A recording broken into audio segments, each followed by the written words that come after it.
I'm going to America to make my fortune by playing live poker, and here's the plan. I've been doing a lot of travel lately. This trip's going to be pretty different because I'm traveling with the specific intent of making money by playing live poker. I've worked out that the EV of playing in these big live games in America is higher than anything available to me in Australia right now. The Australian live scene is actually pretty good. The trip isn't purely about EV. I'm excited just to get together with some poker buddies. I've been traveling a lot lately, but the logistics for this are pretty different because I'm going to be planning my travel, planning my trip around the grind. I'm still only going to be playing 2-3 days a week because when it comes to late night high stakes games, I'm expecting to burn out.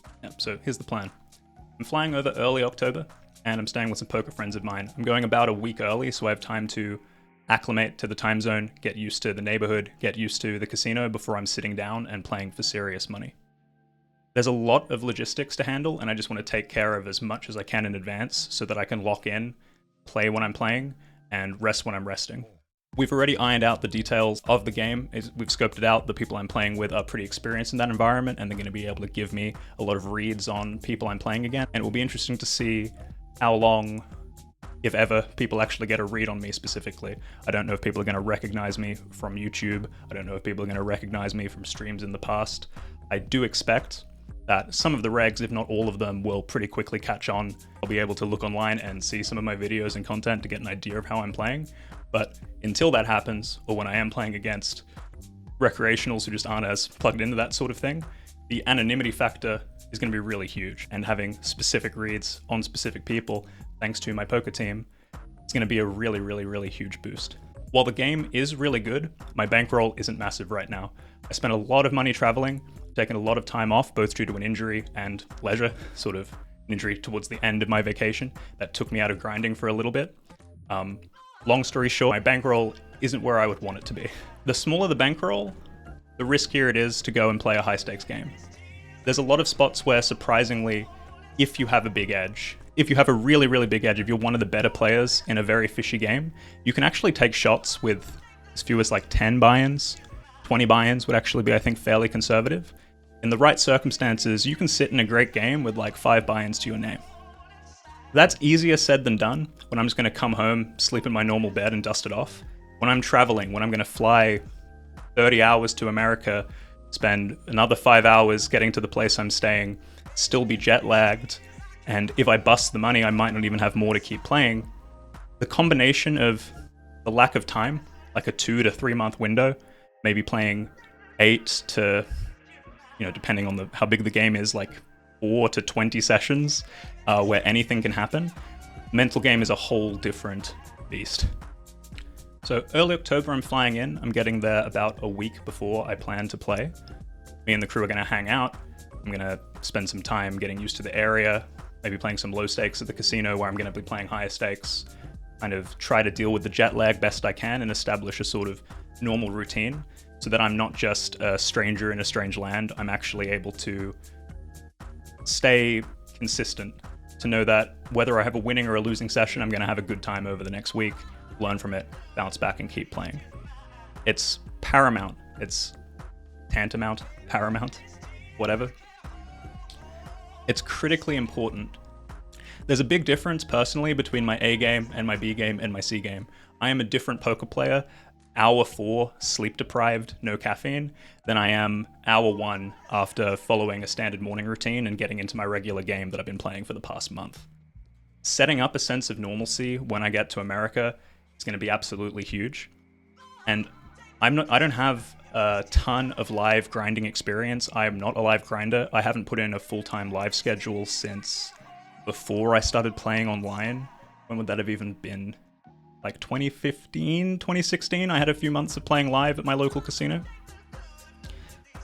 This game's going to be a wild one. It's going to be a big shift because the big games run a couple times a week. Plan is to play 2-3 days a week, especially when the games are big. And sometimes those sessions are going to be 12 to 20 hours long, sometimes even longer. So knowing that most of the money is going to be made at these high stakes games that are running super long, I can only play 1 or 2 days a week. I haven't played 20-hour sessions before. I'm not locking in to playing 20-hour sessions, but I am planning to try and orient my life and my grind around that, especially because that's what the crew is doing. we've determined that even though we're going to be playing worse, hour 12, hour 15, everyone else at the table is even going to be playing worse than that. And as certain players begin to lose their mind and dust it off, just give us money in various ways, we want to be ready, primed, in the seat, and eager to take that money. So just crossed my mind, hopefully my jet lag is actually an advantage. Maybe being on the Australian schedule is going to have me in peak wake condition as everyone else is falling asleep. So the plan's going to be play a marathon session there, play as long as I can, and just really focus on mindset. Take the next day to recover, the day after to really recalibrate, get back into the game, review our hands, and get in the game plan. Play Friday and Saturday, but then enjoy a couple days off before we repeat. This playing 2 to 3 days a week, knowing where the money is, focuses my mind so that I'm not just thinking, here I am in America, I should be grinding all the time. I have to be maximizing it. If you don't have a plan that you're locked into and committed to, you might always feel like you're not doing enough, especially when it comes to traveling to these various events. I've seen it so many times, I've experienced it myself. Like, you're sitting around, you're in an unfamiliar environment, maybe you don't have friends there. In my case, last time I went to Vegas, I was alone for most of it. You're just in a strange space, everyone else is busy grinding. What do you do in the downtime? So, in terms of logistics, we've scoped out the games. I know what games are regularly running. I know the composition of those games, so I know how fishy they tend to be. I know who the players to be looking to play are because my crew's already sort of scoped that out. They're familiar with this game already, so I don't have that out-of-town advantage where I don't actually know where the money is coming from.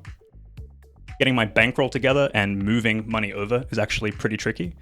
There, it helps so much to just have crypto and people you trust a lot to give you cash for crypto. This might be the only thing cryptocurrency is good for, is just dealing with international wire transfers. Travel, booking, and accommodations, I still haven't locked in yet.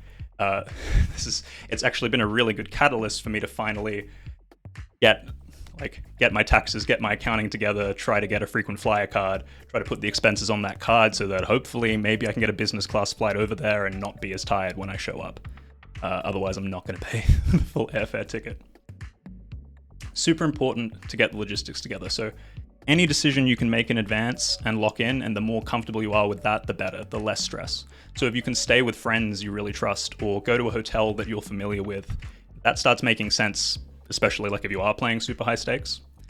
When you have a bankroll of like 100k, 200k, and you're expecting to have a big edge, I think at that point you can sort of travel around the world for live cash games and not worry too much about expenses. I'm finding myself in an interesting point right now where I feel very financially secure. At any point I can work for a pretty high hourly, I can grind poker for a pretty high hourly, but my resources have dwindled as of late. So I would say I have a bit under that 100k bankroll. 100k would be the absolute most sort of risk I'm taking on. I'm looking to bring about 50k in terms of bankroll. This is just poker and grind live. Deep stack 10-20, 10-20, 40, and maybe higher if we run good and the conditions are right. I found in the past, I've only been to America once before. I went to Las Vegas, I stayed at the Wynn. Nicest hotel I've ever been to, worst city I've ever been to in my life. Actively hostile environment, wore me down constantly. Vegas is obviously designed this way, but I think I would have fallen into it anyway as a poker player. You can have a full 24-hour lifestyle, so you are not sleeping on a regular sleep schedule. Games are running super late, round the clock, and there's pretty much nothing around except like expensive food or going way out of your way to get out of the city. So having any sense of normalcy, any sense of connection is really tough in that sort of like timeless void.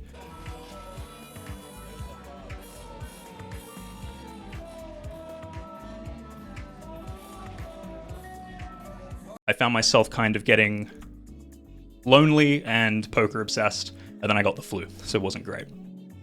But I did know that my mindset was deteriorating. It actually impacted me for like a long time afterwards.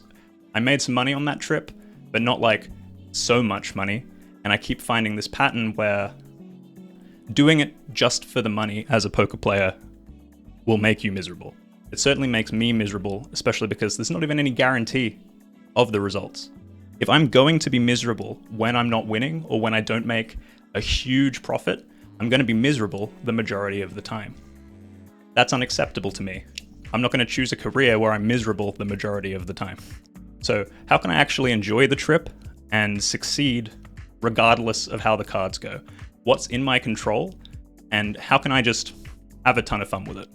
So what I'm doing differently is staying with friends, having a sustainable schedule where I'm playing 2-3 days a week, studying maybe 1-2 days a week, and perhaps doing some content around that. Yeah, I'm not staying on the Vegas Strip. I'm staying at a suburban house quite away from the casino. So when I'm not grinding, I'm gonna have a pretty normal lifestyle. America's not normal to me, but we'll see if I can get some sense of urban normalcy. I know there are rock climbing gyms near where I'm going, and I live right by a rock climbing gym. I climb every day. I'm gonna have a lot more control over what I eat because there'll be a fridge and there'll be things to cook, and there'll be actual good cafes and stuff that aren't designed by a casino. And I think most importantly for me, I'll be there with friends, specifically poker players who have the same mission as me. They're trying to have a fun, very profitable grind over this same period. So if one of us is running badly, or if one of us is getting bored or just getting dispirited, the others can lift those spirits up. It's a lot harder to doubt yourself when you're there with your peers who view the game similarly to you, and they're winning, and you can run hands by them and get exact feedback. It lets you resolve those thought loops of maybe I made a mistake, maybe I'm doing something wrong, maybe this game isn't as good as I thought it was. It lets you just bounce that against someone who's being a bit more objective or a bit more positive than you. So it can get your head back in the game. You can go, okay, yeah, I'm feeling all this stuff. I'm feeling these feelings. I'm feeling really frustrated. I flew here from America and I'm not winning what I would hope, or I keep getting unlucky, or I'm not sure about these decisions. What's going on? Being able to actually just resolve that and say, no, you know exactly what you're doing. Take a couple days off. See you next week, champ. Let's play. I know what I'm getting into when I fly over here. I need to be willing to lose. I need to be willing to lose, especially in the short term, but even on the whole. I cannot guarantee a win, guarantee a profit over this session, over the however many hands I'll play. What will even be? Let's say I'm playing, even I'm playing 30 hours a week, 30,000 hands a week. At most, I'm probably going to be playing 10,000 hands over this like 2 to 3 month trip in the States. Over a 10,000 hand sample, when you have a really high win rate, you can expect to win the majority of the time, but there's still such a huge spread. Like we're talking about, if I'm playing 10, 20, 40, when stacks get deep, I might win or lose 20 grand in a night, showing up with like a 50 to 60K bankroll. See, like that's not going to happen every night, but it's going to happen semi-regularly, maybe what, 10, 15% of the time. You're going to swing like 5 buy-ins at 4K. I know where I'm staying, I know where I'm playing, I know the schedule. Then there's planning for the contingencies. So what else is going to happen? I'm going to be jet lagged. I'm going to be flying to a new country. I've done this, well, I've been to the States before, but flying north to Southern Hemisphere to Northern Hemisphere, I tend to be pretty fatigued, and jet lag can be unpredictable. I might feel good for the first week, then feel really tired. I might feel super tired week 2. Little couple in hand. Jet lag is something to be expected. It is planned. So, I'm going to have melatonin, I'm going to have my sleep supplements, I'm going to be on top of my sleep hygiene, I'm going to be prioritizing sleep whenever it isn't the most important times to be grinding. Rest and recovery and getting into that sense of normalcy and just having a good life detached from poker. Enjoying exploring the States. I'll be on the East Coast, so I'm going to check out New York. That guarantees that I'm going to have fun and have a good trip regardless, and it'll be a success. Because I can afford to lose the money I'm risking. I'm probably going to win. I'm going to do everything in my power to have fun and make the best decisions I can. And then the score's going to take care of itself. So yeah, there's the sleep deprivation and the jet lag. And there's also knowing that even in doing this, I can kind of sense like, okay, I have the plan. I have the bankroll. I'm going with a great crew. It's a soft game. I'm putting this video together. I still need to really be open, ready to accept that things might not go my way. In this positive, clear state of mind, I can actually prime myself. I can sit. I can stand over here in the corner and imagine that I run as badly as possible. I just never win a pot. For weeks, I go home tired. I come back, I study, I do it all. I get the hope. My hopes get dashed. And I lose again. When I show up and I get stacked, and it's the best game I've ever seen, but I get stacked and I'm card dead, then I buy in again and I get stacked. It's an absolutely ridiculous run. Am I the player who is going to show up with 4 buy-ins so that when I go broke, I can still buy in as part of the plan and then play well? Or am I going to be the player who panics and either has to quit the game in order to preserve my win rate, or to avoid the fear and discomfort, or continue to play and then play badly and either not win or win far less than I would be capable of if I had been playing well. So knowing that these are soft games, the biggest challenge is just all of the logistics and the lifestyle stuff around the game. And especially being a stranger in a strange land, an Australian flying to America, cities I've never been to before in my life, a culture that, I'm a fan of. I've seen your films. I've seen your election. I dig that. Yeah, that's the hard bit.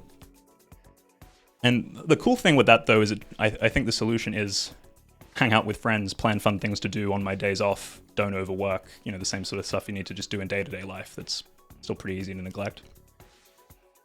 So yeah, just being ready for all the potential outcomes, feeling and accepting the worst possible run, and having a plan for that. The professional approach is to have a plan for all of those outcomes. But for me, a huge part of being ready for all potential outcomes is having success regardless of variance. So I know my own standard of play, I know my strategy, I know what I'm going to be trying to do, I know what I base my decisions on, I know what that process looks like. And I'm planning my days off, I'm planning activities, I'm planning places to go, ways to enjoy myself that again aren't based on the results. I'm not going to win and then go and party. I'm going to win or lose, go to this museum in New York on this day. Do this with my friends on this day. Sleep in late on this day, win or lose. And enjoy it regardless. Because all I can control are the decisions I make. All I can control is, okay, that happened, here we are, now what? I can't actually control the results.